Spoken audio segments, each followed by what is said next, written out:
Hi, welcome to Small Town Big Picture, your local civic news channel. I'm Amy Harbour. On this channel, I share highlights from local municipal news, facts and figures, the impact that's having on local residents and especially taxpayers, Society for Civic Engagement is doing about it, and fit the local story into the big picture. I filed an FOI to find out more about all of the consulting firms that our municipality is contracting over the last 3 years. My initial FOI asked for detailed information about what those firms were contracted for and how much it cost and what was received, and my request was denied. I reworded my request to ask for just the names of the consulting firms that are being used by our district, and that too was denied. They cited a lack of software capability. Unfortunately, through our electronic software, the information that can be pulled is categorized generally, and we cannot sort it down to consultants. I emailed Graham Stott about this, and he emailed me back here. You can see the issue is not about methodology. I emailed the Director of Finance, David Svetlichny, and he reverses that again and says actually it is a software problem. How and why is our district still using DOS? You can't sort by function or category. How is this possible? And keep in mind as well that I'm emailing here with over $500,000 worth of municipal staff. You can see here their wages and salaries. And we can't sort down to who the consulting firms are. So the district did agree in the end to provide lists of all payees over the last 3 years, and I will have to sort through that myself. It's 20 pages for each year. And so I can only conclude from this that City Hall doesn't really want the public to know how involved or how dependent they are on managerial consultants. In additional news, at last night's meeting regarding the basement rental to Urban Systems, which is one of the consulting firms that I touched on last week, it turns out that their current contract with the district is what was called an as is, where is agreement. But at this point, we are able to directly award work to them pursuant to this competitive procurement we did to hire them as and when engineer. It was, so this is not for a specific product, not for a plan or a report, but they are available to staff all the time. And now they will be renting an office in our basement. Yeah, and I think, it's because they are on our retainer or as and when needed contract. I think we get benefit out of it as well, just having them nearby for when we need them. I mean, it's no secret our development services department works closely with them, and rather than them having to come down from Kelowna all the time. Question is, how are they measuring the deliverables in that sort of a contract, and what is the taxpayer actually receiving for $1 million? So this brings us to the second part, which is the impact on residents. My efforts to obtain this information revealed two very important realities. First, not one staff member offered up even the name of Urban Systems as one of the consultants, and that despite the fact that they were talking about it on Tuesday night at the municipal council. So why won't they share this information? They made a conscious point of not helping me obtain the information. I can only assume that they don't want these contracts looked at, and this is really bad news for the taxpayer. Second, the finance director confirmed that their software is not able to procure contracts by function.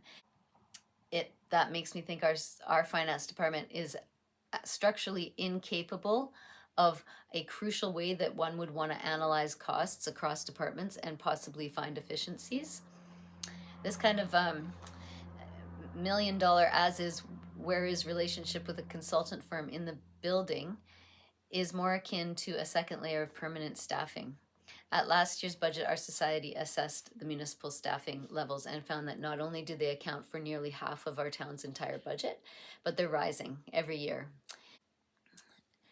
I reached out to Marnie Manders, head of Summerland HR, and our municipality employs between 101 and 128 municipal staff each year, depending on the time.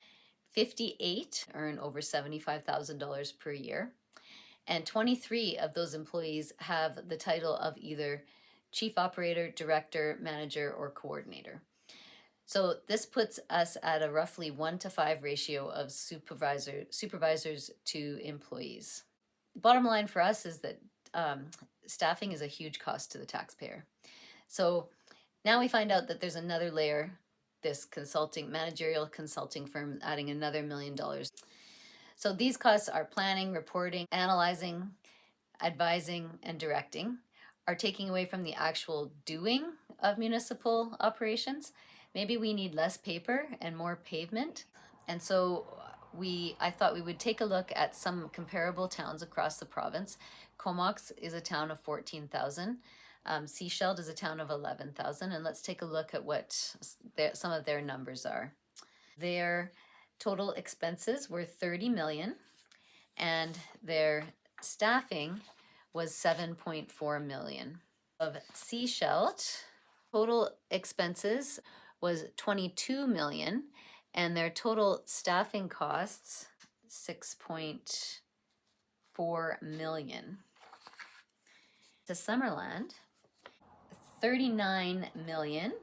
Our total staffing was 9.5. We're quite a bit higher in the realm of millions for both our staffing and our expenses, and our population is roughly the same at just over 11,000. So maybe we need to take a look at that, and maybe that's a big potential savings for us. So this brings me to the third part of our episode, which is a call to action. What are we doing about it? You guessed it, another FOI. Copy of the as-is contract with Urban Systems and how much it's costing us and what are we receiving for it. If our society is going to have any meaningful impact on the 2026 budget, then we have to know these numbers. We have to know details. We have to know whether or not we're receiving meaningful value to the taxpayer for our spending, or are these just more projects that the taxpayer can do without? This brings me to the last part of our episode, which is the big picture. Well, there are transparency issues all across BC. Here we have the BC Watchdog urging transparency fixes in municipal FOI practices, where they found that inconsistency breeds confusion and a lack of transparency. Officials confused about what is released.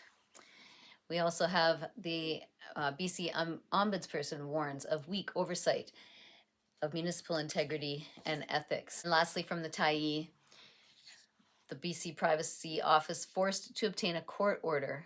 This was provincial for an FOI request. And that there are information requests going unanswered across the province. So lastly, the reason why our society is investigating these management and consulting costs and the staffing ratios and the amount of staff that we have in our town is because it's a growing size of government that's becoming unsustainable for our small town. And we need to cut costs. So this is Summerland Society for Civic Engagement. We'll be covering this topic more thoroughly at our town hall in September, our budget town hall, and we'll also be asking for a thorough review and comparison of both our consulting and staffing levels as part of the upcoming 2026 budget discussions. Please leave your comments and ideas on this topic below. And this has been your Summerland Civic Update, organizing information to inform your viewpoint from Small Town Big Picture. Thanks for watching. Please like and subscribe.